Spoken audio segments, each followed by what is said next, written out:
You may begin. A lot of times I'm driving, there's nothing to do, and I shuffle through the radio before I unglue.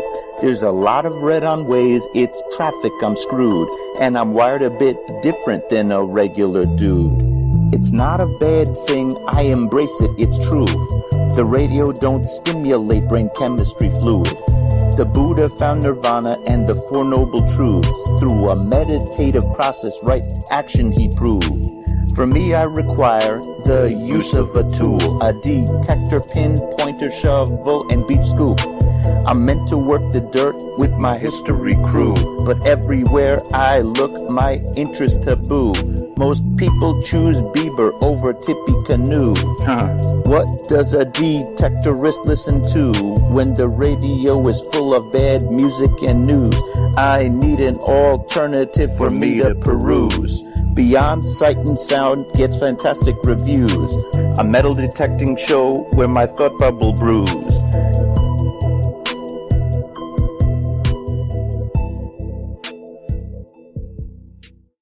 Are you looking for a high-quality beach and sand scoop?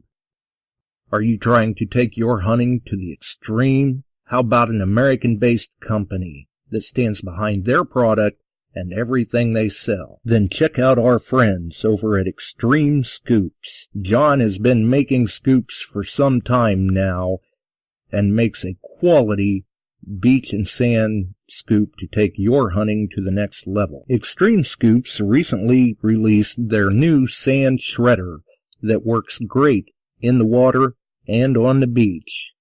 And if you're a new Equinox user, you may want to check out his Surfmaster X3 that can trap those small targets you new Equinox users are finding out there.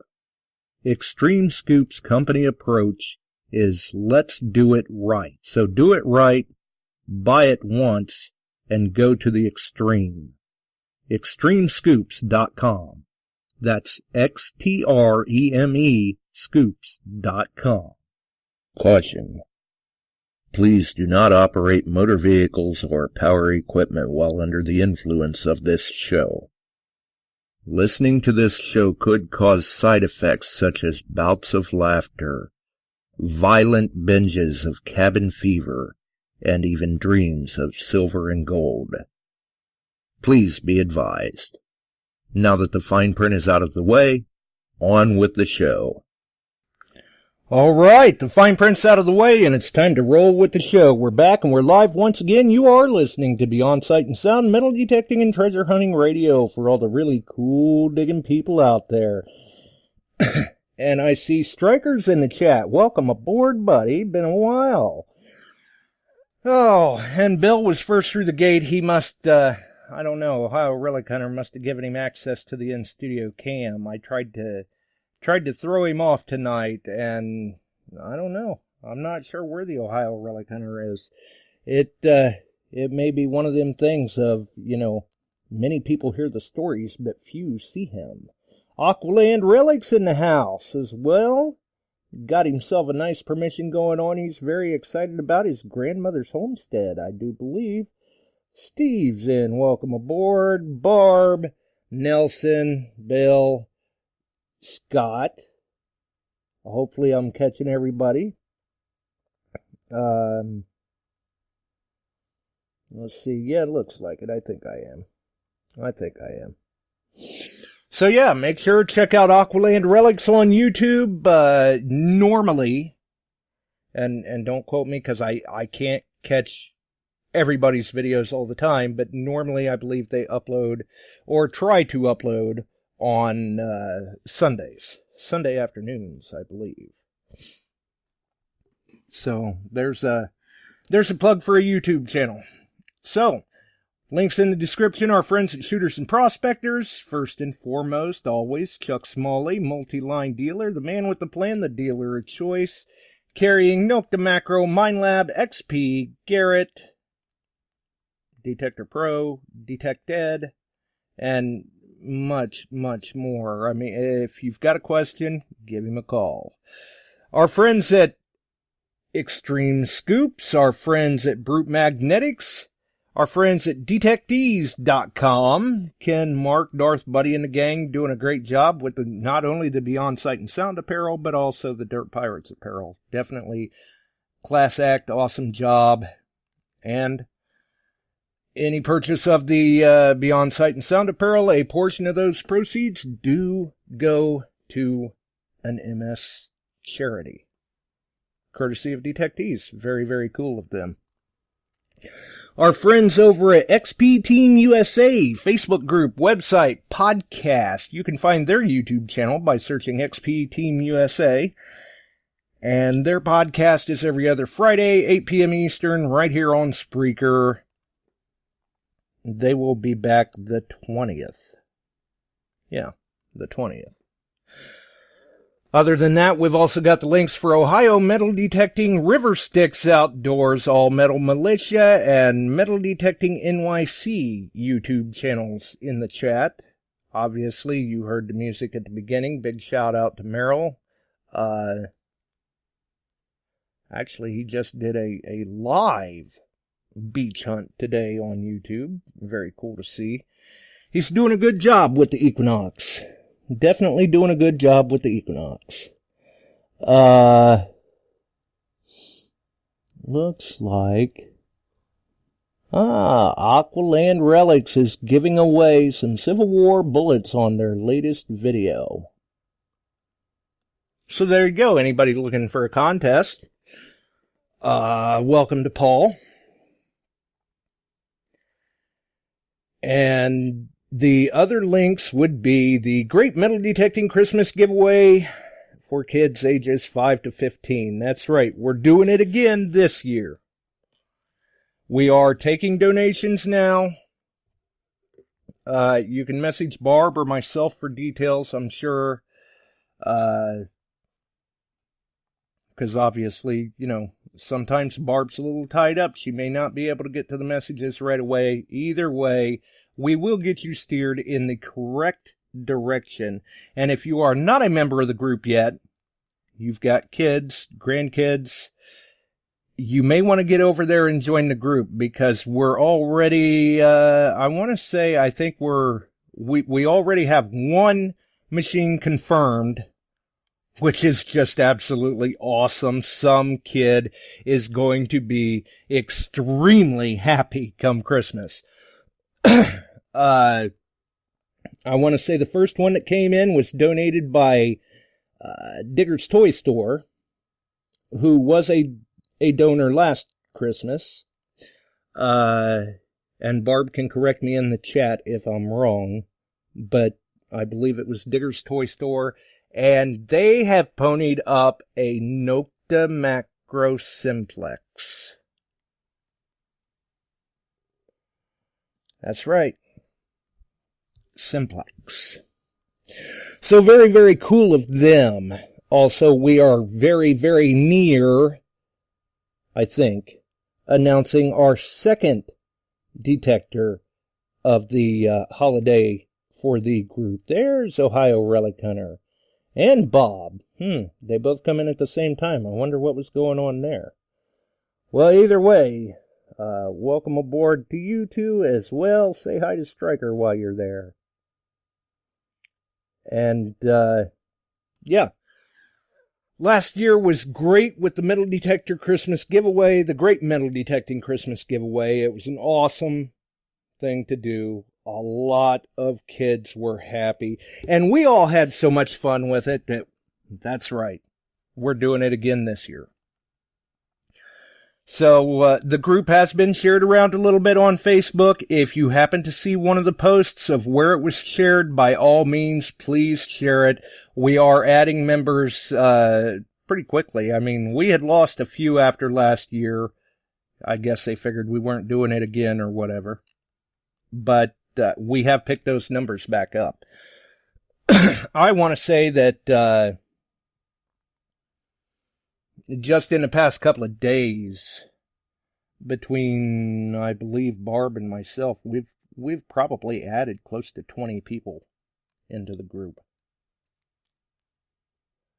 So we're up there around, I want to say, 175, 180 members. maybe a little more. Awesome. And it doesn't matter what those donations are. You know, could be coins, stickers, hats, pouches, digging tools, coin books, detectors, pen pointers, any of that stuff. The only thing that we ask is if it's a smaller item, such as some coins or bullets or stickers, things of that nature, that you ship them out ahead of time to Barb, because they may be combined with other prizes to make like small prize packs.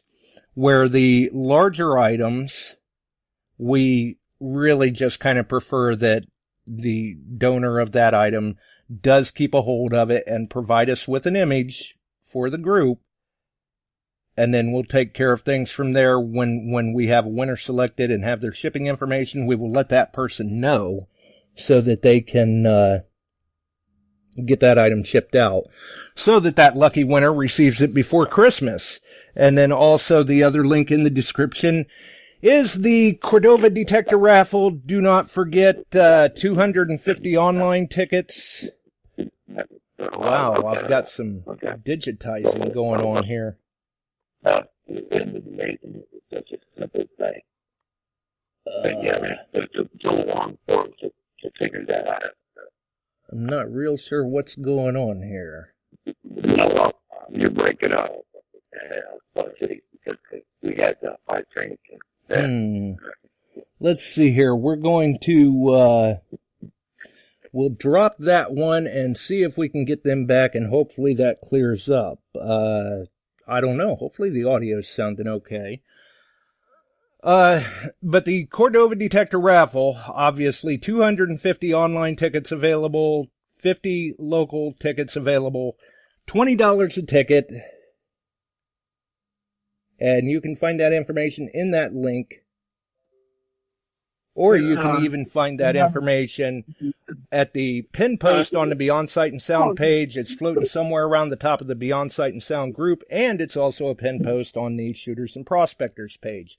Make sure and throw them a like if you go over to the page and haven't done so already. How is it going, Chuck? Pretty good. I lost you on that first call. I had to move.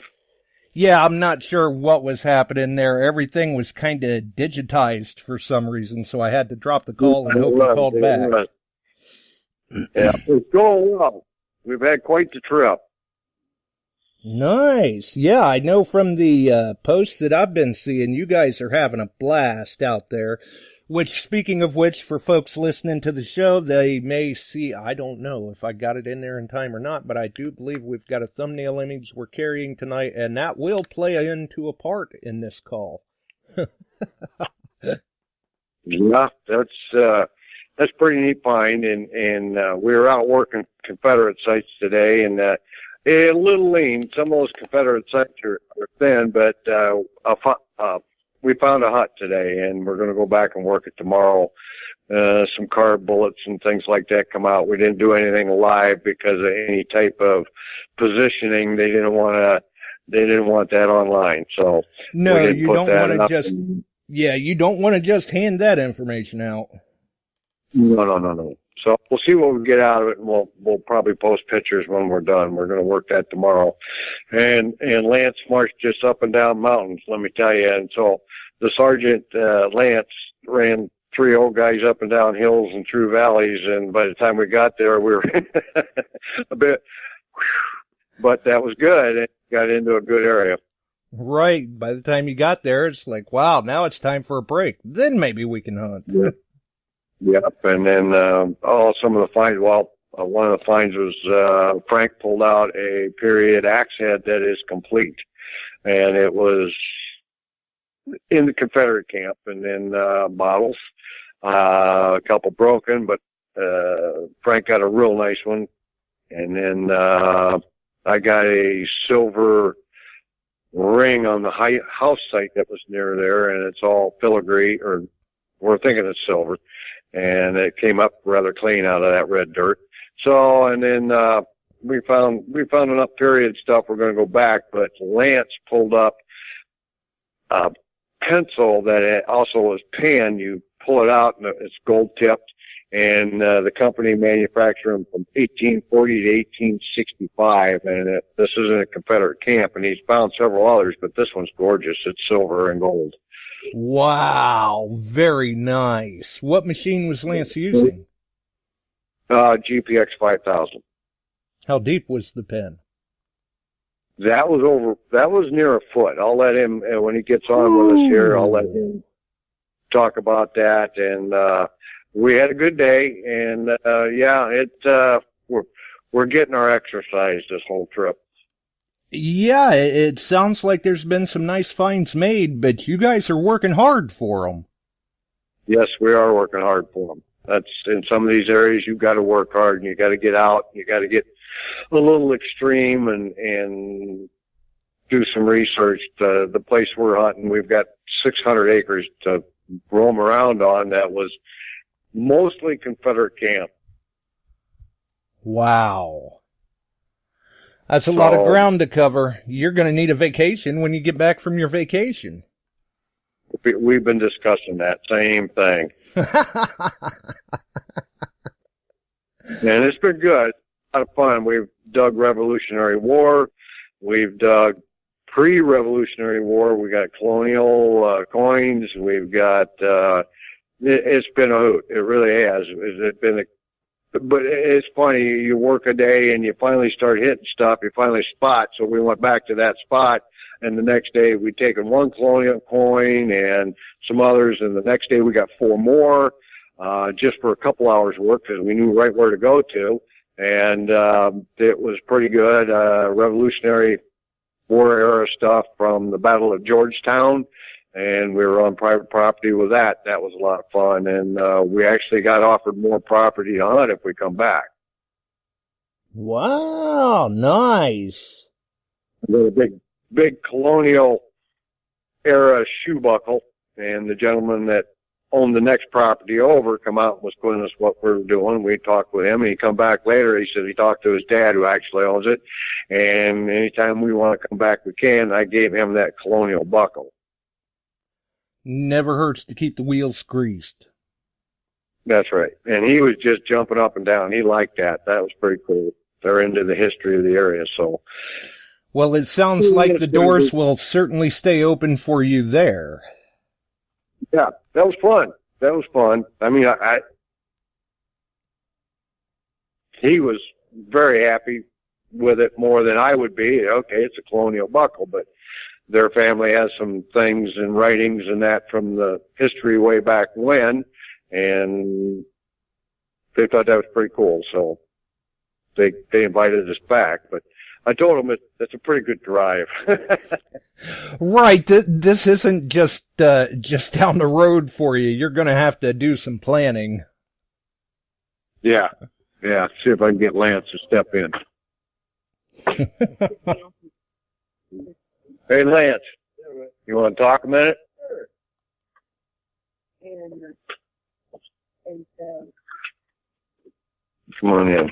It's hooked up good in here. I was losing it outside. All right. I'm going to turn it over to you and introduce Lance Crosby. He is Lance. I started detective with Lance 9-10 years ago through Mount Pillier, and he's been gracious to take us to some spots, and today he was very gracious to take us out to this one area. And but he's a staff sergeant. He marched us up and down the hills, I'll tell you that. But we did all right. We survived it. So I'll turn it over, and here's Lance Crosby. Howdy. How y'all doing? Well, how's it going, Lance? We've definitely heard our fair share about you on some of our previous episodes. Chuck has a lot of high remarks and praises for you. Well, that's good to hear. I that's why I keep him as a friend. Well, the way Chuck talks, you nailed yourself a nice pen for a find today with the GPX. Yeah, it was kind of neat. It was in a field that's been hunted for years and years and years, and it's just when you have 200 acres, of course, you can never cover all the land. So like I always say, all you need is a 1 foot by 1 foot area, and that's where your treasure can always be, you know, and anybody can walk over it at any time. Right, absolutely. Yeah, where do we find treasure? It's under our coil. You just got to be lucky enough to get your coil over it. Exactly. And the way he talked, this was in pretty good condition? Yeah, it's in really decent condition for its age. It's 18. Let me see. I got the dates here.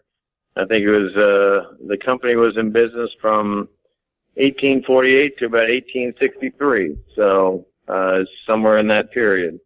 It's got a gold tip. It was a Dawson, Warren, and Hyde manufacturing company. So they produce pens and pen holders and fine jewelry from 1848 to about 1863. So nice find. Good job. And quite deep, too, the way it sounds. It was about a foot deep? Yeah, it was about a foot deep in our hot red clay soil out here. So the GPX really does the trick out in this hot clay soil. So. Yeah, it does. Quite a piece of rig, though, to carry that far. Wow, you guys were really hiking the way it sounded. Yeah, I took them on a good tour today, but pretty much every of this 200 acres had camp or house sites or something on it. So I kind of wanted to give them the whole lay of the land.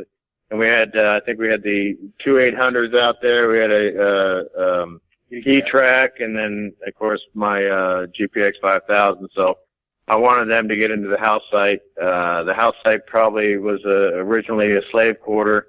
Don't know the exact date. It's definitely predates the Civil War, but it was used up till about 1920s, 1930s. So you had a lot of more modern stuff around it. So we've dug CS tongues out of there. We've dug a lot of Confederate buttons and stuff. Of course, mixed in with a lot of the more modern stuff. So I wanted to give them a chance at it, and Chuck actually dug a really nice silver ring Victorian. We don't know the age of it. I don't think he's even cleaned it up yet. No. So that was kind of neat. But you know, those are the areas, especially a house site, that you have to just keep going back and back and back because there's so many signals. And just, you know, being lucky one day, walking the right direction, the right angle, and hitting it, and you know. You could dig that probably for the rest of your life, and still come out with because of the amount of signals that are there. Right. The time frame of occupation and the amount of history that was in the area, you probably could literally hunt that the rest of your life, and you're still going to pull finds out of there. Granted, some days it may not be in the cards, but as long as you go back, you put your time in, you're still going to pull something out. You also got to remember, especially metal detecting house sites. This is what I found in this area. You know, every time you go there, you're pulling, you know, a little bit more iron out. You're pulling a little bit more artifacts out of the ground. So every time you go back, the ground heals and you expose more and more. So exactly. Don't be afraid ever be afraid of hunting a very busy house site, because the more you go, the more will surface up. Like you said, you can go out there 5, 10, 15, 20 times in a row and dig nothing, but the next time you go out, you could have the best day of your life. So right, every time you're out there to make an attempt, you're still clearing away area of the environment. You know, you're getting that iron and stuff out of the ground that could potentially be masking that good target you're looking for. Exactly. And see, in this hot soil out here, I don't know how many people are used to hunting this red clay. What gives it the red color is the iron on the deposits in the soil. So, right. It's very, and unfortunately, that a lot of people can't, and a lot of machines can't hunt this ground. So, there's always artifacts there. If you have really moderate soil, those sites can be hunted out pretty quickly. But this soil out here, the artifacts will be here not only for my generation, but for generations upon generations, especially when more modern machines come out. So, right. I mean, I've hunted out here with some of the old VLF technology. and I've hunted them for 10 years, and I go back with the GPX, the ground penetrating, basically the pulse machines, I should say. And it's like walking into a brand new area, and the artifacts that come out is just unbelievable. Right, So, kind of like with the soil conditions at DIV. Everybody knows it's not that you won't find anything with a VLF, but it's a pulse induction game. Right. It's tough. I mean, the VLF machines have been around for a long time, and most of the sites out there at DIV have been metal detected for years and years and years. And then you get the new technology, and then it opens up a brand new, it turns into a brand new site. And then the next generation of machines, we don't know what that can happen, especially in these plowed fields where you have a plow zone of, 12 inches plus. So we don't know what's going to happen coming up. The new technology comes out, and many times we find it kind of breathes new life into a location for us. Exactly.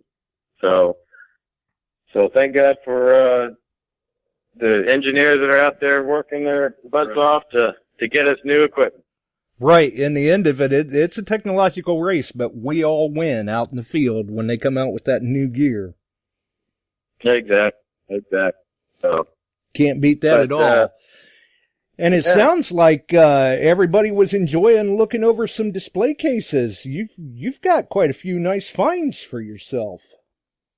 Yeah, I mean, it's just a matter of going out and doing it. There's many times that I'll go out, and I was just explaining to these guys that, I can go out 5, 6, 7, 8 times in a row and literally walk back with my pockets empty, nothing at all to show for.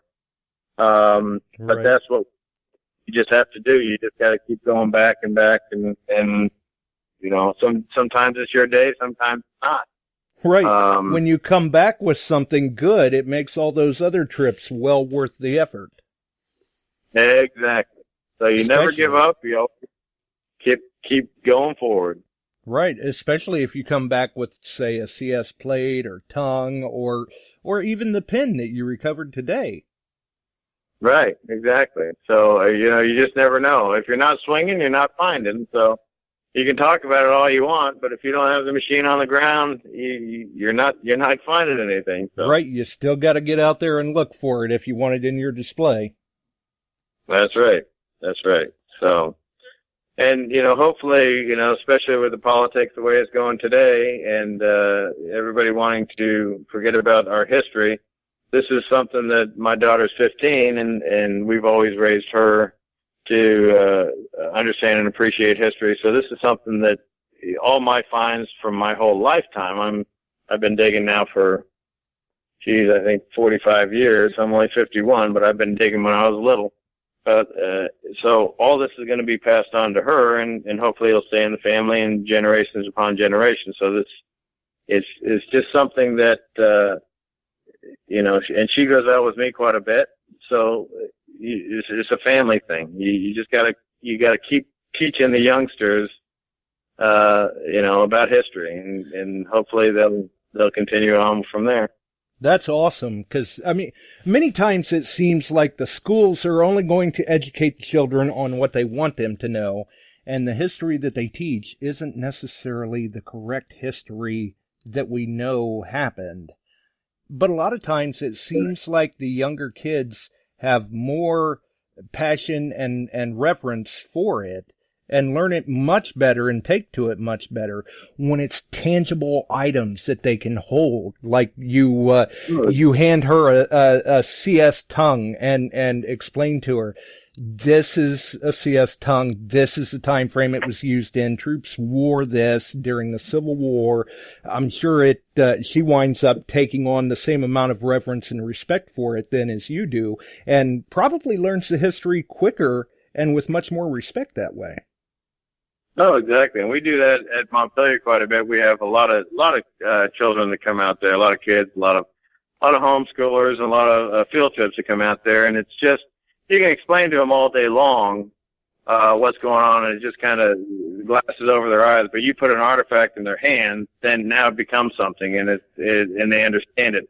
And I don't know why schools teach it that way. Like, it should be more hands-on, and that brings things to life, especially for the younger generation. So yeah, absolutely. Like you said, they may kind of glaze over, but as soon as you drop, say, a 3-ringer in their hand to hold, their eyes just light up. Yeah, they can't. They don't believe how heavy it is, and it's just the questions that come out of that. Well, what's it made out of, and what was it used for, and why is it so heavy? I mean, the questions just come naturally to them. I mean, you explain to them what it is, they don't. It just glasses over. But you put something in their hand, then now they want to know about it. Yeah, then the real learning begins, as well as the retention. They're gonna remember it. Exactly. And I still remember to this day my very first bullet that someone gave me when I was 7 years old, and I still have that in my collection. And that was something to me meant more than anything, because I had not at that point ever found one. So it was so important. That's what started me. Metal detector. It's somebody handing me an artifact and explaining to me where it came from, and my curiosity and my fascination, and that's where it started. And it has never stopped. So right. So that person essentially sowed the seed for a lifetime of adventure and experience for you, and now you've handed it to your kids. Right, but if it wasn't for that one tangible, that one bullet that I could hold in my hand, I might not have ever done it. It's just, like I said, it's just one of those things that artifacts are artifacts. You can talk about them all day long, but until you actually can hold them and feel them and experience them, that's where the enjoyment and the excitement and the questions and everything comes from, pretty much. Right, that's where the real fun starts, and man, it is a lot of fun. It really is. So. That is awesome. And to know, I mean, because you've got to have just literally hundreds or thousands of recovered bullets around in boxes or displays or whatever. But you can still remember that first one. Exactly. And, everybody keeps records in history of where they found stuff, and everything is categorized where it needs to be. But of course, like you said, displaying thousands and thousands of bullets is kind of tough. So, some of the better finds, you kind of put them more on a shelf, I guess, more on a display pedestal, as you would say. Right. But yeah, I do remember that first bullet like it was yesterday, and that was 45 years ago. So it's things, and I remember bringing my daughter when she was little, and she couldn't even walk yet. I put her on a backpack, and she was on my back, metal detecting through the woods. So that's how she started. Well, she definitely got an early start in it then. Yes, she did. She couldn't do sleep, but she enjoyed the heck out of it. Well, and it still helped where you were able to get out then, bring the kids along, and now when you go out, if she goes out with you, what does she swing? Well, we've had her out at the metal detecting surveys and the metal detecting groups that come out at Montpelier, and she'll swing whatever machine she has, and she pretty much shows anybody up out there, including Chuck, I think, once or twice. So, she enjoys it. She does real well with the GPX. She did really well. I think that Gary gave her a was it 705 or 705 for Christmas one year when he was with Mind Lab, and she swung. She was beating some of these guys out with the 30-30s and the E-Trax, and she used to have that 705 out there about 8 years ago, and she was showing everybody up. It was pretty funny. Nice. We've got Stryker on the line with us as well there. How's it going, Stryker? Very, very kind of you on your donation. I saw that in the chat. Did you have a question for Lance? Yes, I do. And how are you, sir? And yeah, I like doing that because I like where the money goes, and it's a good cause. And, I know that's a lot of work for Barb. So, more than happy to do it. Well, Lance, I got a know question for you because I've been detecting them for about 20 years. And in the red clay, I noticed that when that, like after a rain, do you get better depth when that red clay is wet than when it's dry? Now, the one thing that I've noticed with the moisture in the ground with this red clay, it will, of course, moisture is a better conductor, so you do get better depth. But what the moisture will do is it just kind of charges everything. You can get better depth, but it also will enhance your iron. So if you're in a house site that has a lot of iron, a wet soil in this clay will enhance the iron. So it makes it even more difficult. I've found that metal detecting house site in a drier condition pops out your non-ferrous items a little bit. It's a little bit easier to, I guess, break them down. Because the iron in the soil, the iron halo isn't as intense. It really gets super intense with this red soil, but you can definitely get a lot better depth if you're out field swinging, for sure. Awesome, I appreciate it, and good luck out there. I'm a little jealous. That's some great soil to detect in. It really is. Like I said, the greatest thing about the soil is that I think that there'll be artifacts, for generations and generations. You just can never get it all in this red soil. So it's always fun to play in. That's awesome, Lance. I appreciate you answering the question. You have a great night. Good show. Again, glad to have you as a guest. Yeah, thank you. Thanks for the call, Striker. You bet. Wow. Yeah, the moisture can definitely enhance that, kind of put the iron on Miracle-Gro, so to speak. Then that'll ring through loud and clear, sometimes a little more than what you'd like. Right, and that's why I said when you're hunting high-density house sites or a lot of iron in the ground, the moisture will definitely enhance the iron. And I found that with the low moisture, that I'm able to pick out a lot more non-ferrous, such as buttons and even coins within that iron with a dry ground. You're not getting the depth, but you're also not getting that iron interference. Right. So, again, I've always said to everybody, hunt the same soil, hunt the same area in every kind of soil you can. Hunt it in dry, hunt it in wet, hunt it in, barely moist, because it's all gonna produce something different. Yeah, good point. Absolutely. And again, always change your direction. Every time you go out there, if you swept it one direction one day, sweep it a different direction the next day. Yeah, different angle, coil, machine settings. Yeah. Well, even if you use the same machine and the same coil, just changing your direction, changing your train of thought, because as we are, we're creatures of habit. We want to travel in the same direction over and over. I've been in a 100-acre field, and I can't tell you how many times I've crossed my path more than once. And you think that you're miles away from where you started. And then you walk up to your same decal. So we're creatures of habit. So if you can mentally, physically go in there and change your pattern of thought and walking, I've gone into sites that I've hunted one direction, then I've changed direction. I've found different artifacts. I've zigzagged, found artifacts, and I've diagonal and found different artifacts. So it's just a matter of, if you do have the permission and you do have the time to go into certain sites, don't ever give up. If you go in there and you don't find anything one day, don't ever say that it's completely done. And I've done that. I can't tell you how many times.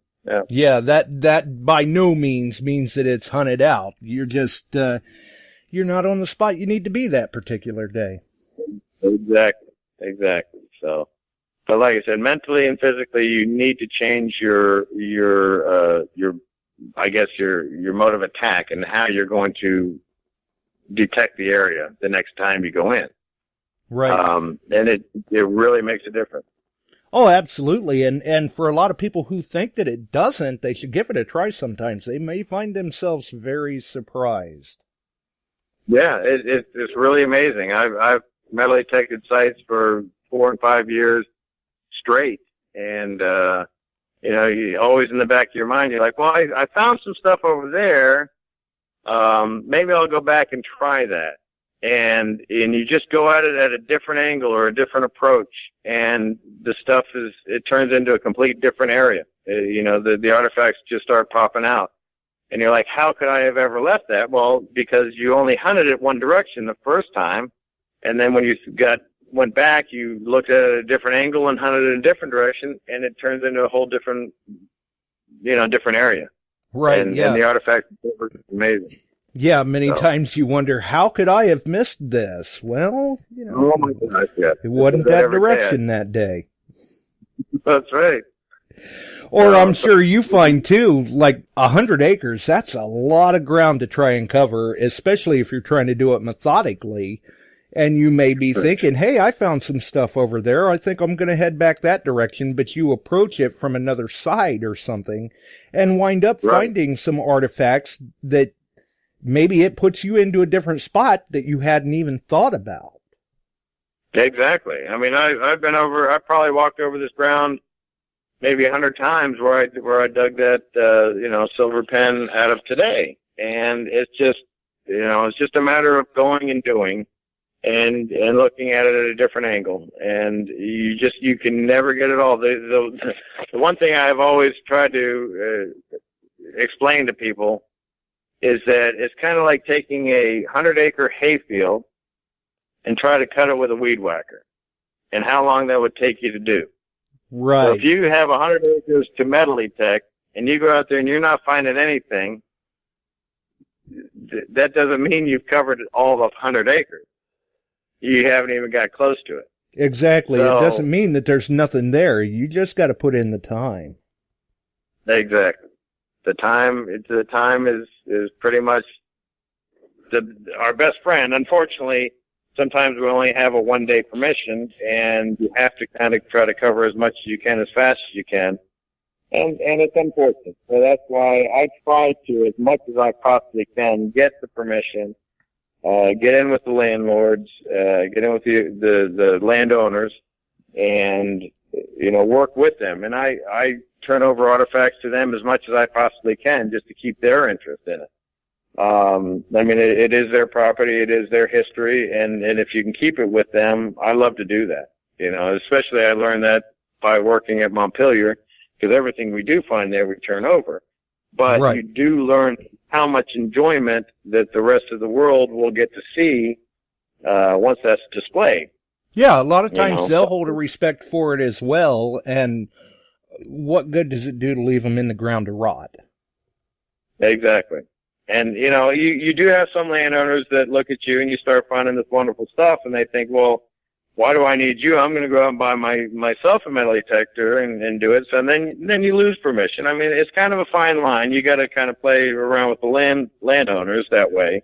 Some of them get really greedy, put you on there, and they'll kick you off for they'll never let you back on. I've had that happen to me before too. So it's kind of a fine line. They usually don't care about it until they see a money value come out of it, and then things change. But right, exactly. They think, oh, I've got thousands of dollars here under the ground below me. Yep. We've all had that happen. So the biggest thing is just, history is history, and especially when you approach and at least get to know a landowner, you can find out really where their head's at. And if it is part of that, then you kind of work with that and with them with that, and you work it slowly. Yeah, I would have to agree. I mean, once you've been doing this for a while and you're used to approaching people, you do, whether you had it before that or not, somewhere along the way, you do pick up the knack of how to read people and kind of understand where their motivation lies or where their loyalties are, so to speak. Right. Right, exactly. And then you have the landowners that say, go ahead, and they don't ever want to talk to you again. They say, just go and do and have fun. And those are always a great, right. a great Nothing wrong with those. Yeah, those are great. But I do, I think that, educating and, it's always fun to mentally detect and find an artifact, but if you don't have somebody to share it with, that it really is kind of, you can have your own enjoyment, but you want to, I think it's in all of us. We want to show somebody. You got to show somebody. You got to show somebody something and explain to them, and it's in all of us. Oh, absolutely. Yeah. If you find it and you keep it to yourself, what's the point? Right. Where is the fun in it then? It's much more enjoyable when you've got, a hunting buddy or even the property owners or the caretakers, somebody that you can kind of share that with, that can, partake in the excitement and the enthusiasm and many times be just as excited for it as you are. Oh, exactly. And I've been metal detecting for, like I said, about 45 years, and I've had a lot of metal detecting buddies, as you call them, over the years, and I've had some great ones, and I've had some other ones that if you find something, they don't, they get so upset, and they don't want to dig with you anymore, and they get mad and storming off. To me, your name is on the artifact. Your certain artifacts are meant for you and for you only, and I can't tell you how many times I've metal detected areas and brought somebody brand new in, a friend of mine, to metal detect it, and they come out with the most incredible artifact that's ever come out of there, and it's only sitting 2 inches in the ground, and I've walked over that 100 times. So, right. Again, if I didn't find it, that doesn't mean that I was meant to find it. Right. Some days maybe you've got the find of the day. Some days maybe it's them. Exactly. But, to me, any artifact that's recovered should be appreciated and should be, I guess, celebrated, really. And I get excited when Chuck digs a bullet. We'll sit there or a nice button. We high five and have a good time and talk about it. And then we can sit down and say, well, I dug a bullet here, I dug a button there, and we dug this over there, and now we can start putting the picture together of where we need to go next and what the soldiers were doing.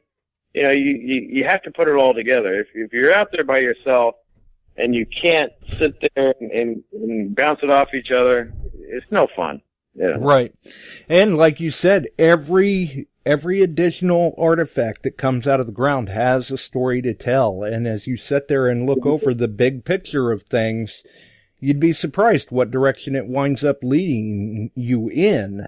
So anytime you can recover one of those pieces, that's just bonus. That adds to the bigger picture. Well, like I said before, this is years ago at Montpelier. Every artifact is like a word in a sentence, and then the more words you put together, the more sentences you put together, you get a paragraph. The more paragraphs you put together, now you have a story, and eventually you'll have a book. So it really works that way, and especially working with the archaeologists. We'll go out there and find the areas that they need to metal detect or need that we're metal detecting that they will go back to eventually with the archaeologists and do the scraping and the time consuming methodical digging. So we were just the beginning of the story, and as the story unfolds, it's incredible to sit there and watch them dig down 2, 3, 4, 5 feet and dig the pottery and the bottles and the buttons and just everything comes out that we are not able to find. Right. So it's neat. Once you see the whole story put together, and it's just an incredible thing. So. Yeah, absolutely. I mean, sure, a lot of people may have played a part in that, but man, isn't it great just to at least play a part? Yeah, it really is. And we have volunteers that have been working for 10, 15 years. They haven't been paid a penny. and they come, and they just absolutely love it. It's just one of those things that, thank goodness we have, a place like Montpelier with that hasn't been, I guess it's still, it is. And, the DuPonts owned Montpelier for so long, and they haven't really, I guess, explored James Madison's history up until about 1990. Right. So we're really a young, working archaeological site. You look at Monticello, Thomas Jefferson's Monticello and George Washington's Mount Vernon, they've pretty much have been digging out there since for 100, 200 years. I mean, they've been keeping things preserved where we didn't have that here. So everything is still, and I think this last year, Dennis and I, we found 14 new slave sites that they didn't even know. And this little blacksmith shop we knew was in the area, but we didn't know the exact location. We just found that. Actually, Dennis just found that last week. So, nice. We're young, we are just setting the pathway for the future archaeologists, whether it's going to be done next year or 5 years or 10 years or even 20 years from now. At least we've given them the map to go by that they can start excavating and working with. So it's pretty neat. And I can recall when we had Matt Reeves on the show a while back, your name had came up a number of times between Chuck and Matt. You've got quite a past with Montpelier yourself, but it's it's an excellent program, especially in showing people how the metal detecting community and the archaeological community as well can both coexist to play a part in the bigger picture. We all bring certain assets to the table. Well, we do, and again, I think that the archaeologists and metal detectors, we all have the same love, I guess, for history and artifacts and preservation. So it's just there's somewhere in there that the I guess there's a breakdown of communication somewhere, and we're slowly mending those bridges, I guess. Right. Putting them together. There's still some archaeologists out there that would never ever work with a metal detectorist, and there's other metal detectorists that don't ever want to have anything to do with archaeologists, and that's fine. But it is good to see certain archaeologists working with more and more metal detectorists, and you hear it more and more and more every day. Absolutely, we do, and I think Montpelier has went a long way and been a big contributing factor as to why we hear about it more and more. Yeah, and people, like Matt Reeves and the other archaeologists that are writing, I guess, putting this all together and going out to other archaeologists, and we've actually invited quite a few archaeologists to these metal detecting programs, and they've walked away completely mind blown of how effective metal detecting can be if you work together properly with the archaeologists. So yeah, sometimes it's just as simple as educating the uneducated, so to speak. They don't realize, and they're rather close-minded about it at times. But once it's been presented in a proper way, many times they walk away much more enlightened.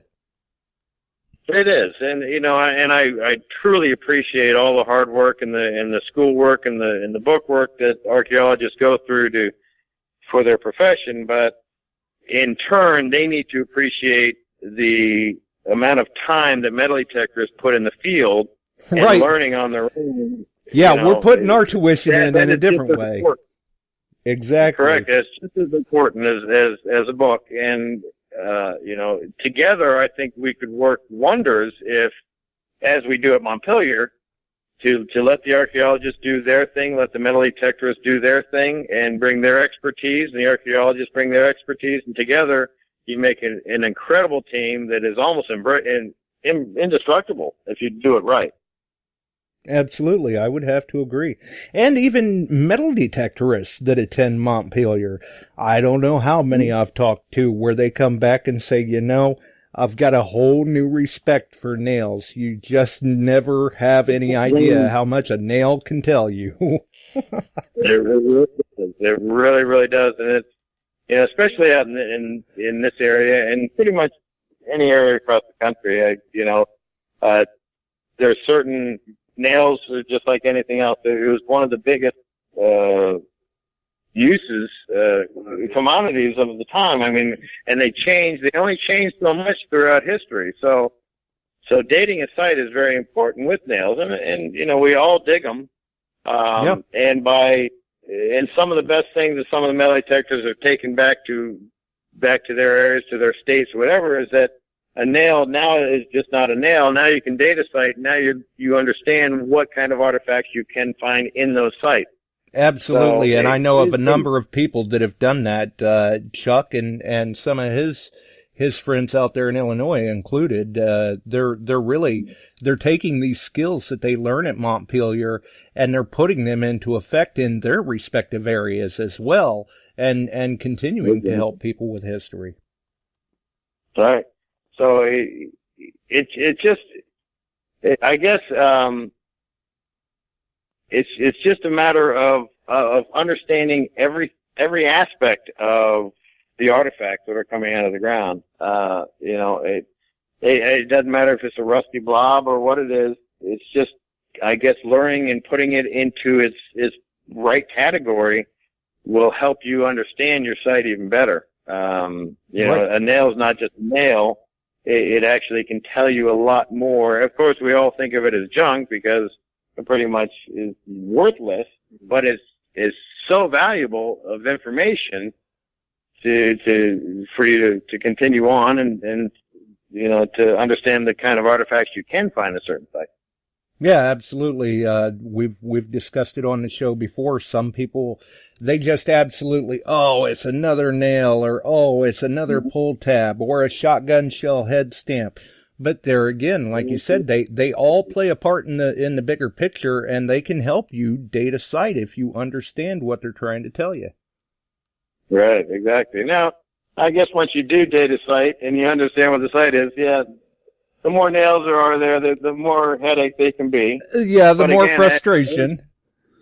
But as like we talked about earlier, as you do, recover those nails, don't throw them back in the ground. Keep them. Pull them out of the ground, because every time you pull one artifact out, or I guess a piece of iron out, it can expose something, deeper underneath it. So, absolutely. And I've done that in sites, yes. I'm sure I can relate. You can relate. I'm sure Chuck can, and some of the others there, where there's probably been times you've gotten a signal, and you may pull 3, 4, half dozen nails out of that hole, and still get rewarded with a nice coin or button or something like that that's mixed in with it. Well, like I said, if you don't recover it that day, you might go back a week or a month later or even a year later, and where those nails were masking that non-ferrous signal underneath it, now they're gone, and you go back over that same site and it's clean of the ferrous, and now you can go after your coins and stuff like that. So, right. So the more iron you can pull out of the ground and remove from the site, then you can eventually expose some good artifacts underneath it. Yeah, the non-ferrous items start to shine through, and there are good iron artifacts out there that people can recover too, like the axe head. Oh, exactly, and it's so funny because I'll go into a wonderful camp and there's iron everywhere. And I love digging it. I mean, you dig, lock plates and butt plates and gun worms and gun tools and horse bits. And I mean, there's some really, really neat iron artifacts out there. Right. So, especially, and what else did we do? We dug a coffee grinder handle and grinder today. Yeah. I mean, it was really ornate. So Actually had the whole gear system. yeah. So, wow. I mean, I know we all want the gold, but, some of the other stuff is just as neat, and it really is. Some iron artifacts come out even prettier than some of the brass artifacts do come. Yeah, absolutely. I mean, I love finding the old iron locks. Oh yeah, the old lock plates and locks, and yeah. Yeah. You need to ask him about his latest discovery with it's a holder and it had something in it. Uh-oh. Tell him about that. No, I was, hunting a house site, and I dig to me it looked like a modern, just like I guess it was a tube. It looked like a tube, maybe like a piece of pipe or something. And I got to looking at it a little closer, and I noticed that at the top of it, I saw some reeds of the edge of a coin, and I was about ready to throw it, or put it in my pocket and get rid of it. And so I just took my thumb and wiped over the top of it, and there was a seated Liberty. It was 1876 coin, dime on top. So I started looking at it closer, and it was actually a dime holder, a spring-loaded dime holder, and I didn't know how many dimes were in it. So I brought it home and cleaned it up, and I actually ended up with 5 seated Liberty dimes, the oldest being 1853 and the newest being 1876, I think, or 1877. So that is awesome. You just never know, and I've been doing this so long, I've never seen this kind of artifact, but, you never know what's going to be trash or treasure. Yeah, you never know what's going to come out of the ground next. And I'm sure that, even though there were 5 silver dimes there, you may have gotten a somewhat decent signal, but being in an iron tube, I'm sure that really drew the signal down. Well, it was actually a silver-plated brass tube, but again, when I dug it out of the ground, it looked like a more of a modern type pipe or something that, it was like a chrome plate or a silver plate or something. Yeah, so certainly not what you expected. No. You expect to dig, if you're going to dig a coin, you dig a coin. You don't dig a tube full of coins. So, and there was another old, I guess there was a shop owner here he used to be here in Orange. He used to have a junk box, and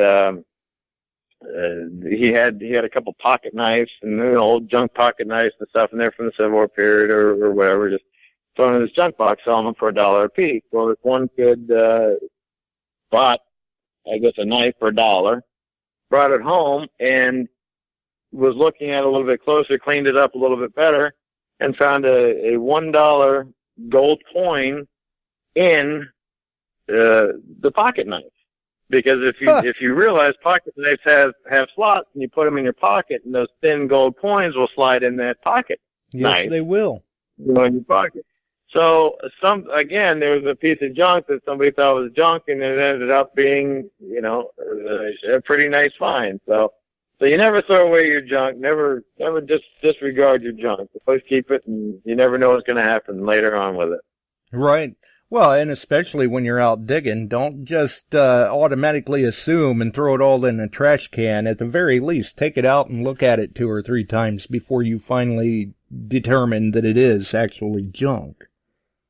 Oh yeah, exactly. We all don't know everything about everything, but somebody out there might. So you always want to, especially if there's a design or something to it. Right.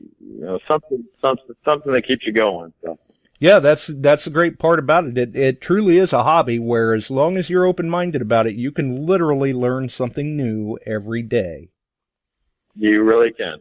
And again, bouncing it off people and having friends and taking pictures and showing it to people. The more people you see, you just never know who's going to go, wow, well, that's a piece I haven't seen, and let me tell you something about this. So you just never know. That's right. Right, or when they see that picture and go, do you realize what you've got here? Exactly. Yeah, so. Every now and then people get surprised with that, too. Or it's just maybe you have a clue about it already, but you're not quite sure. You don't know if you're willing to make that claim, and then someone else comes along and sees it, or you take it to someone else that's able to confirm and verify it for you. Right. Yeah. I mean, some of the neatest stuff are the I guess the artifacts that have surprised me the most is something that I would take and really think it's nothing, and then it turns out to be something really neat. Not valuable, but very interesting, and it has a story all its own. So right. Yeah, like a lot of times we'll ask people on the show what their favorite find may be. Not necessarily because it's valuable, because it doesn't have to be valuable. Exactly. It's still a piece of history. Yeah, a lot of people ask me what is my most valuable find, and to me, my most valuable find is not something that has a money value to it, but it has a memory, or I was with the right person when I found it, or my daughter was with me, or the sun was shining a certain way, or something that was so memorable to me that it just sticks with me every day. Exactly. So some of my best finds aren't anything that anybody would look at and think anything of, but to me it's very valuable. So yeah, absolutely. People have different perspectives on what they consider for value. Right. And that's one of the questions that I get all the time. What is the most valuable item you found? And I'll tell them, if you want to know money value, I can tell you that. But to me, I have my own personal, and I think everybody has a metal detector has their own memory, whether it be a valuable item they found or not. But it's just something, the day or the artifact or the people you're with, or even the smell of the air was just, it was a life-changing experience for them, Yeah, many times you may think they're gonna pipe up with some big, expensive ring that they found or returned or something like that. And a lot of times that's not the case at all. It may be a thimble. It may be an old token that really isn't worth anything monetarily, but it's worth the world to them because of what it represents. Right. Or it could just be the site and nothing really valuable came out, but just the feeling you had at the site or the company you were with. Yeah, or like I said, just the connection of the site. I mean, I've been to house sites that I felt such a drawing connection to. So every artifact, whether it be a nail or whether it be, a small piece of brass or a lady's compact or something, you just have a connection with that site that you can't even put into words. You have that as a personal thing you carry with you. I've done that many, many times. I've never found anything valuable, but just every artifact that came out was just absolutely incredible feeling for me. So value, I guess, is everybody's individual experience in the field.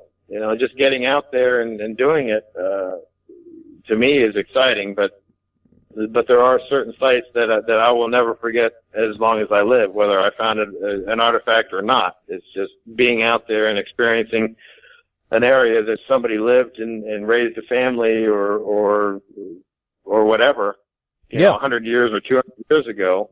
Exactly. And you just have a connection. So.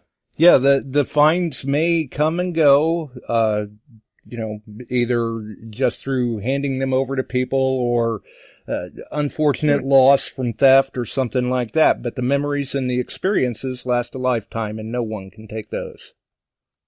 Right. And I do believe that certain artifacts call on all of us. I mean, there's certain artifacts that you're just meant to have, and you're meant to I guess express to other people the excitement and bring that back to life. Artifacts have a life of their own, I think. And some people appreciate it, some people don't, but again, I think that every artifact has a story to tell, and we're here to tell it. That's right. Yeah. Many times we may find them and recover them, but in the end of it, ultimately, we're just caretakers for them. Exactly. That's it, exactly. So, anyway, it's thanks, Lance. Yeah, no problem. Well, thanks for having me on, and If there's any questions, you run through Chuck, and we'll go on from there. But we're going to get him out again tomorrow, so he might be done. Yeah, well, we'll see if we get something tomorrow. We're going to go raid your hole there. Yeah. That sounds like a lot of backbreaking work. Oh, no, it's never backbreaking. No, it just gets old guys back into shape, kind of. Right, get you back home in time to relax for a while. There you go. Other than that, we had quite the trip so far, and Lance has been, he and I have detected every chance we get when I get out here, and he's been a great host to me, and I've learned a lot from him through Mount Pillier, and we've worked on new equipment and tested stuff together, and we've had a lot of fun out here, and not all machines work in this hot soil out here, let me tell you. That's right. Certain tools for certain environments, but the way it sounds, the Equinoxes are doing just fine for you. It is. And it's, you have to change the way your approach to detecting versus in this soil is a total different approach, and you've got to work with it and set things up properly, and I had Frank going pretty good, and he was finding stuff. Frank found a nice bottle too, by the way, today. It was really nice, intact, and I smashed one under a root. I didn't know it was there. I was retrieving. I was retrieving actually a bridle bit, and then I heard a crunch as it was coming out, and there was a nice little square bottle in there, and it was an old one, but I had no idea it was down under there, and that kind of stuff. That happens. I mean, it is what it is. So, well, as much as we may like to, we can't recover them all. No, we can't. That one, I think it may have been partially broken already, but doggone it. Anyway, no. And tomorrow we've got a couple things, and we'll be hunting most of the afternoon into early evening because we've got a couple things to do in the morning, and we have to go to Mosby's down there and talk with Mr. Silva. He wants to see some of the colonial stuff that we recovered here recently, and take some pictures of it, and hopefully it'll be a Civil War Trader. He was talking about putting it all up in Civil War Trader. Nice. Well, the way it sounds, the trip's going very well so far. A lot of fun and a lot of experiences. Yeah. And you're, probably about halfway through?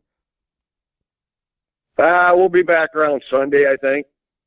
I think we're going to be around Sunday. We're going to try and drop into Tennessee, but I don't think that's going to be able to happen with some of the stuff we got going on. That was kind of an outside edge, and I will get down with Loy and Jeff eventually and that kind of stuff, but some other things have kind of come up a little bit. So we'll probably be home around Sunday and get back to the real world. Well, hopefully you can find at least a couple of days in there to recuperate. Oh, we will. I'm sure we will. We're doing all right though, and we've made some pretty nice finds. I'm very happy with what we've been turning up. And you haven't seen it all. We haven't posted it all up. There's been some sites we aren't posting off up because we're holding that to heart, and we don't want some things accidentally getting found out. Right. Entirely understandable. We're protecting a couple people who led us on some pretty nice colonial sites and added to it, and we will go back there. There's no doubt. Well, and that's the other thing. I mean, not all videos are meant for social media. I mean, we do have to keep in mind the landowner's rights and privacy as well. Yep. And that was one thing that was asked. They didn't want to get inundated, and I said, no problem. And, but they were kind enough to let us go on there. And when you go in 1 2-hour period, you find 5 or 6 colonial coins, and you find, dropped, lead from the Revolutionary War and insignia from we did good. And I'm tickled, over a 2-day period. And out here, we're doing okay too. So, this has been a great hunt. This has been a great trip. Weather has been great. Nice. Well, it sounds like you picked a perfect time then, and you guys are doing good on the spots from what I've seen of the posts so far, so hopefully the success continues. We ran the whole gamut. We ran all the way back into the colonial period, all the way up to modern and Civil War and that era. So it's been a wide range of things, and it's been a hoot. It really has, and that's what we were hoping for. And my friends out here have made that possible, and that's really nice. That's the Finds is your friends, and they're making some things possible for us to get out and do this. Right, the people and connections we make with the hobby.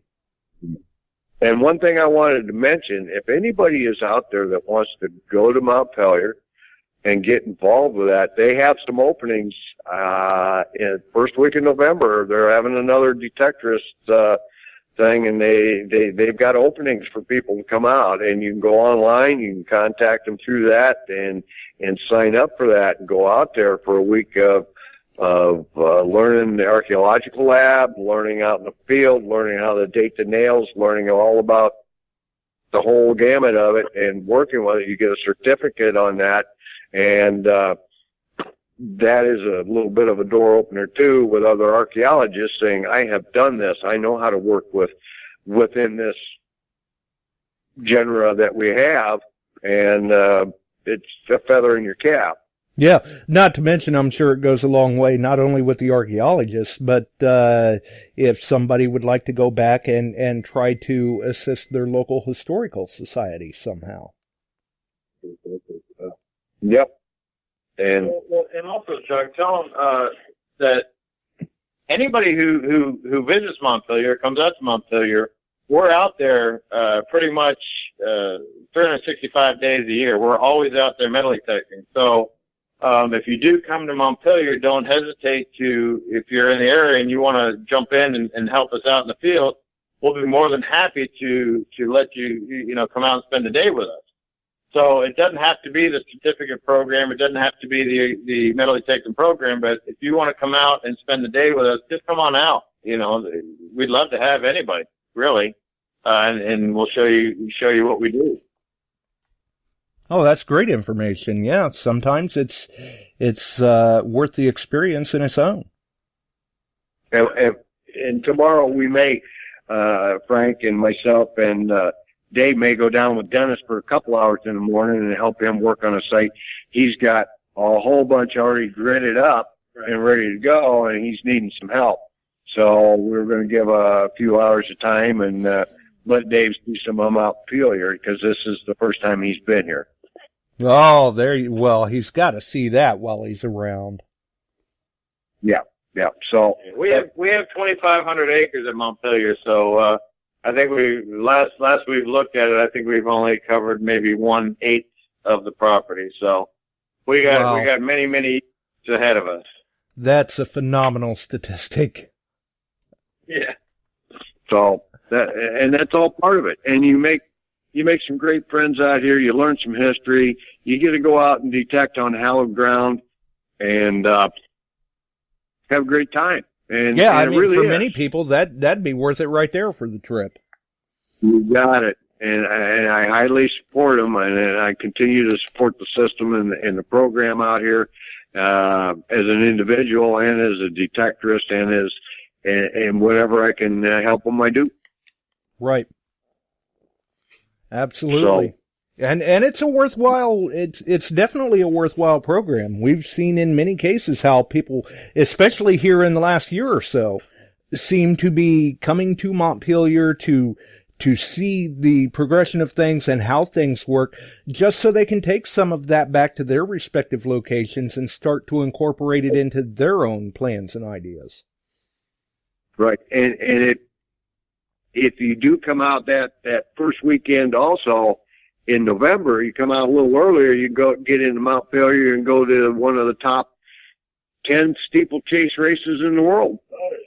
That is a big deal out there. If you're a horse person, that's something to see. I've been to that a couple of times. My wife absolutely loves it. She's been out here to a couple of them, and it's great to see.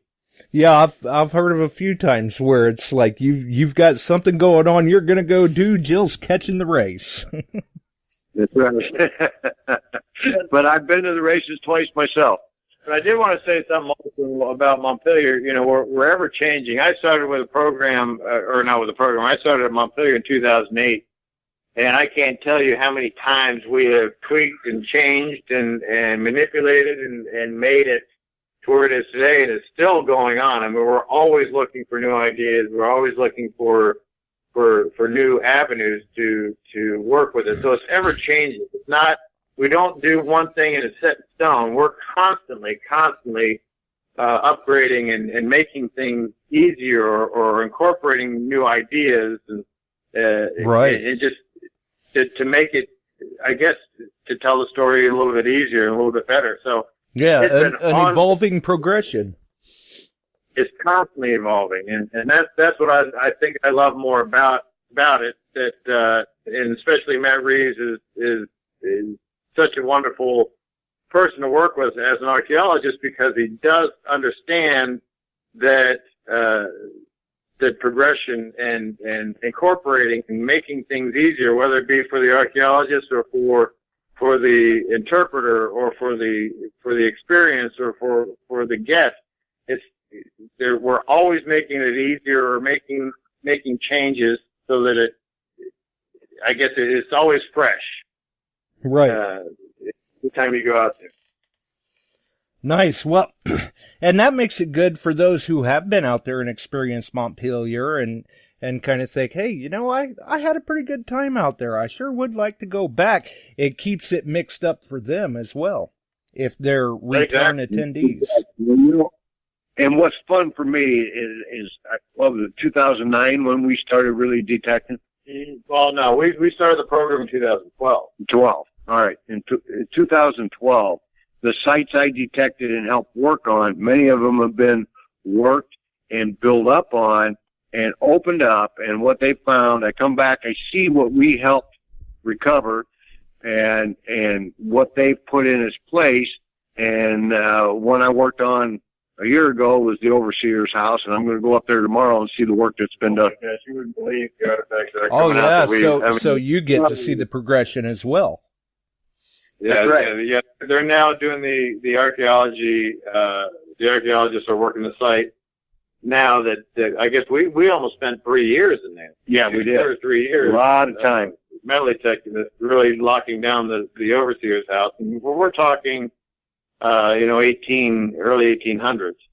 So the artifacts that they're getting, even just under the roots of the grass. I mean, the pottery and the glassware and even the smaller artifacts like cup buttons and stuff are just popping out, and it's absolutely amazing. And I don't even think they're down 6 inches, and they already have a whole display of stuff. I mean, they have more work than they know what to do with, so it's pretty neat. Right? Absolutely. So we started scratching the tip of the iceberg and getting down, and they get to see by what we recover if this is a worthwhile spot to move forward with and put all that time into. We narrow it down to it's more exacting for them to go in there instead of taking a 5-gallon bucket and a shovel and every 10 feet digging a hole and see what they get out of it. Absolutely. So and that is one of the big assets for metal detectors with archaeologists is we can help them kind of zero in on the hot spots. Exactly. Yeah, and that's exactly what we do. And I think Matt Reeves put it the best. He said that he can teach an archaeologist to metal detect, but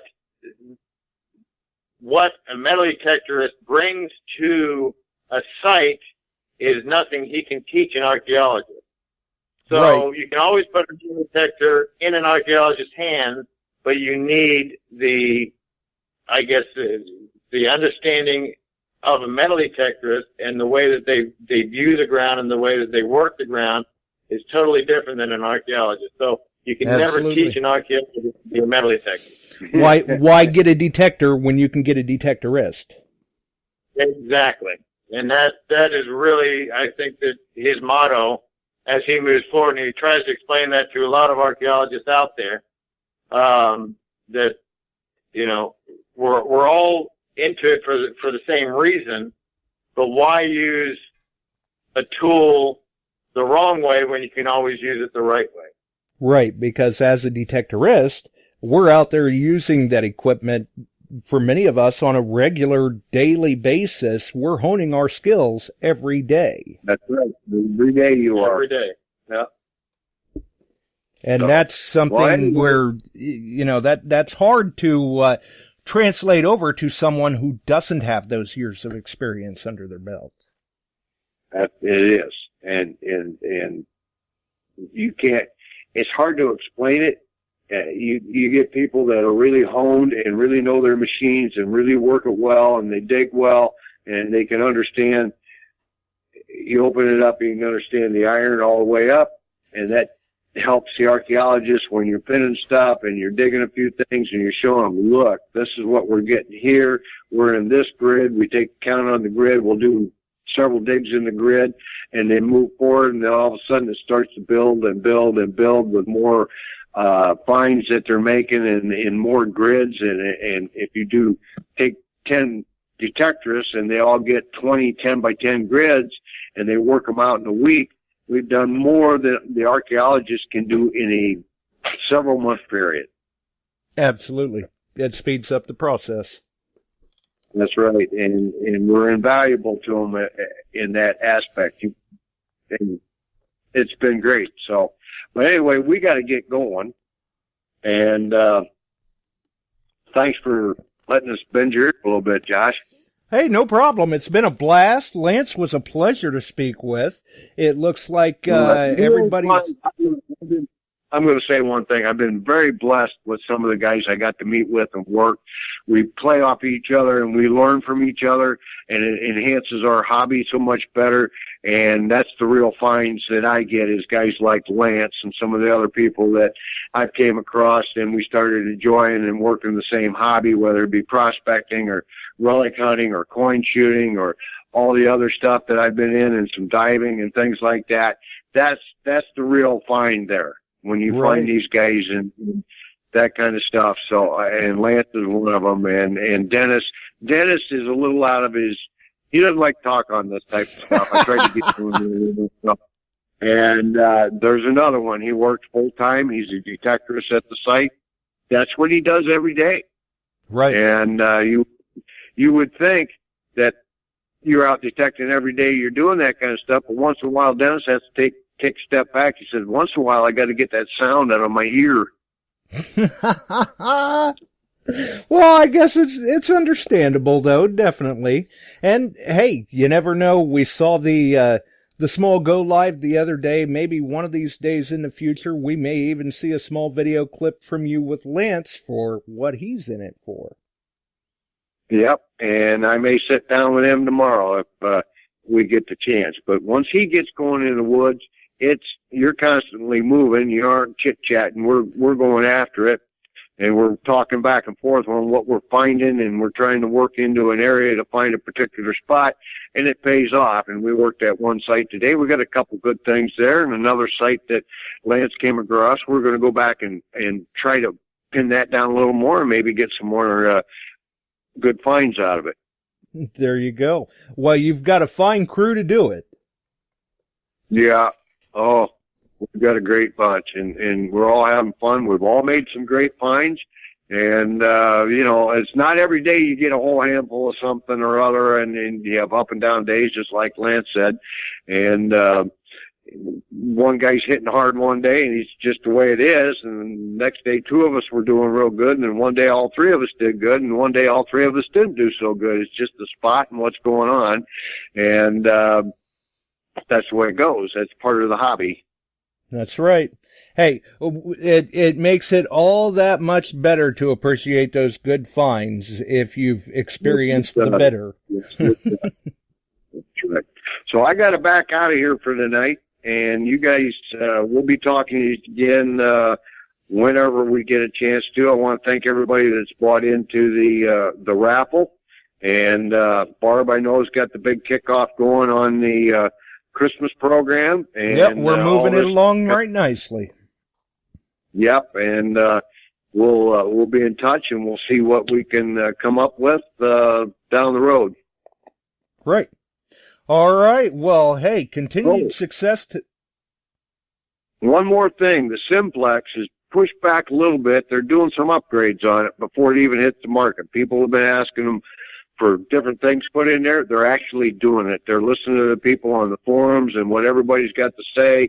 And this was on ground balancing and auto balancing, and they went ahead and they're putting it in there. So it's just a little longer out, but not much. Nice. Hey, I'm all right with that. I mean, they're listening. They're doing. They're doing what the customer base wants done. Yep. So that's kind of cool. And the Vanquish, it's on its way, folks. It's going to get.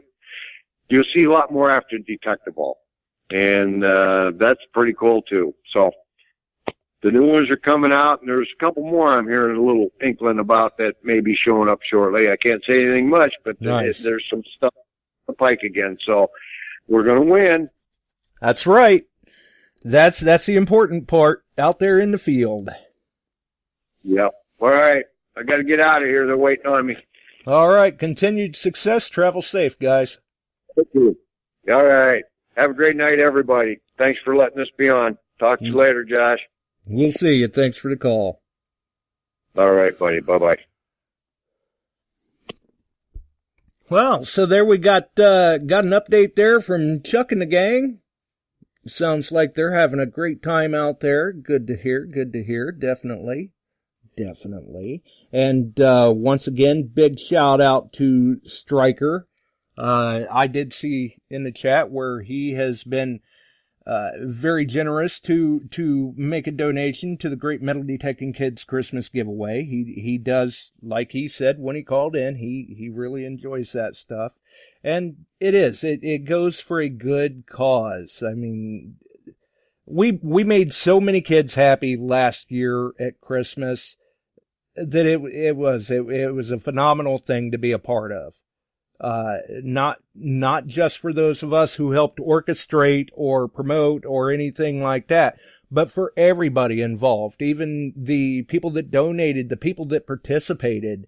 I know a lot of people had a lot of fun just seeing these kids try to win something, or just the fact that they were seeing that, hey, the kids are happy, they're participating in this. And then once the pictures started coming back in of those children receiving their prizes, how could you, how could you go wrong there? It was great to see. So yeah, we're doing it again this year. For those that have seen the post around, if they would like to, it would be much appreciated for them to share it. I know Barb's been putting it out there. I've been putting it out there. For anybody that would like to donate, hit us up. Not hard to find.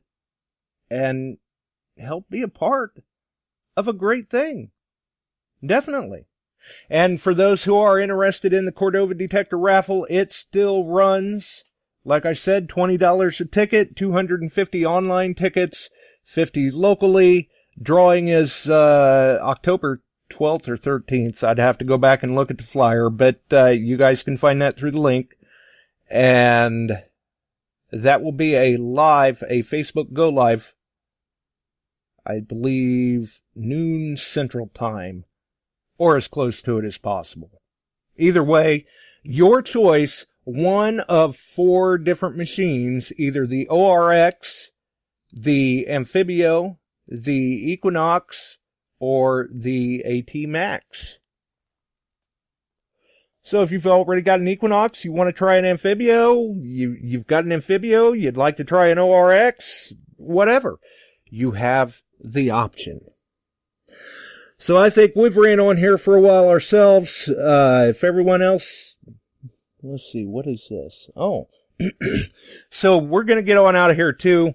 If you all enjoyed the show, make sure and throw us a like. You can follow us here on Spreaker, YouTube, Facebook, podcast distribution services, all that happy jazz as well. And I think we're going to roll. Definitely.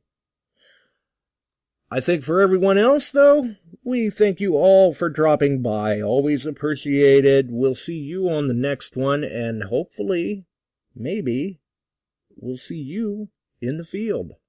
Have a wonderful evening, folks. We're out of here.